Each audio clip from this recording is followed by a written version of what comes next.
Sok szeretettel üdvözlöm az egybegyűlteket.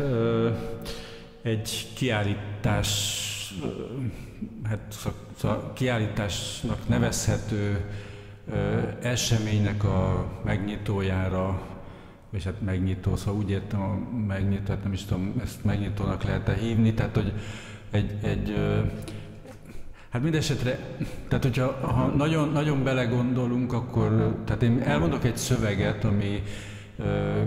Gajzágó és szigeti művészetét reprezentálva ebbe a hát nem is tudom, ebbe a kiállító térbe, persze az időt is ugye figyelembe kéne venni, vagy hát nem tudom, szóval téridő kontextusba helyezve ez, hát, hogy is mondjam, nem tudom, tehát a festmények, ugye, tehát egy dolog biztos, hogy persze nem tudom, hogy egy dolog tud-e biztos lenni, de szóval nem szeretnék felületesnek tűnni ebben a kérdésben, nagyon beleástam magam, a festészet beleástam, hát ez egy ilyen, szóval nem tudom, ez nem egy jó szó persze, ez a művészet és a beleásás, de ezt most hagyjuk is, vagy nem tudom, hogy hagyjuk-e, de szóval mindesetre az a lényeg, hogy a Gajzágó szigeti művészpárosnak ez a számunkat ide vonzó, számunkra, önök, tehát persze nem tudom, hogy mindannyiunk nevébe beszélhetek, de szóval mindesetre szóval odáig el szeretnék azért jutni, hogy a képek, amik a falon láthatók, szóval a fény által, ugye a nap által kibocsátott a képek felületéről visszaverődő, hát ha visszaverődik egyáltalán, szóval nem tudom, tehát ez az apercipiációnak is nevezhetnénk, tehát ami a nézők, tulajdonképpen a festészet ugye nem a festőkről szól, hanem a nézőkről, a közönségtől válik, hát, vagy szóval mindesetre, jó, a művészettörténészek és a kurátorok is persze, meg, tehát leginkább ugye, hát nem tudom, a műgyűjtők, vagy talán az ő szerepük ebben a dologban is, lehet nem, igazából nem tudom, hogy tényleg lehet, hogy onnan kéne elindulni,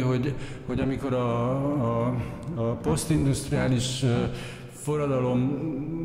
hatást gyakorolt a neoavantgárd törekvéseknek arra a szárnyára, ami végül is a festészetet, mint festészet tagadás festészetet próbálta megjeleníteni, vagy hát most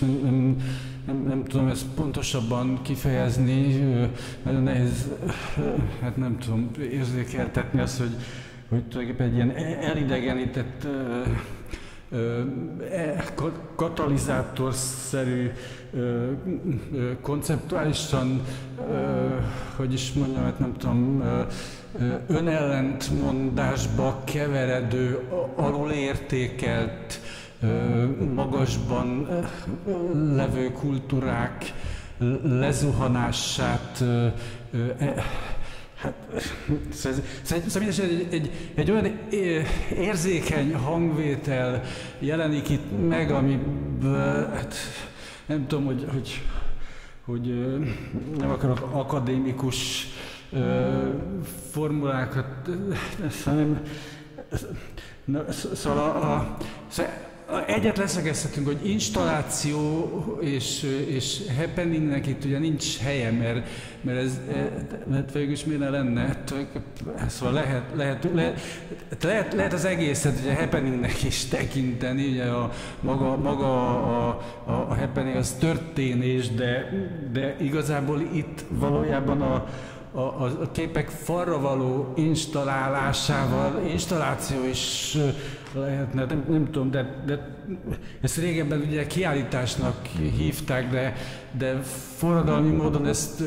nem is tudom, hát ma is lehetne kiállításnak hívni újra azt, ami valamikor az volt. Tehát a festészet, hát, szóval, nem tudom, hogy valóban találkozhat-e azzal az autonómiai törekvéssel, ami a művészek szabadságát, önállóságát, hát persze, hát ugye önállóság, meg szabadságát, ezek nem tudom, hogy egyáltalán érvényes szavak-e, még lehet-e őket használni, de tulajdonképpen egy új kontextusba helyezve egészen más egészen veszélyes értelmezést is nyerhetnének. Hát, szóval nem tudom, hogy egyáltalán tehát maga a közönség figyelme van-e olyan erős, hogy nem tudom, hogy ezt megértse, hogy ezt a kiállítást meg kell nyitnom. Tehát, hogy tulajdonképpen valamilyen módon lehetővé kéne tennem, ha ez lehetséges volna, hogy önök találkozzanak a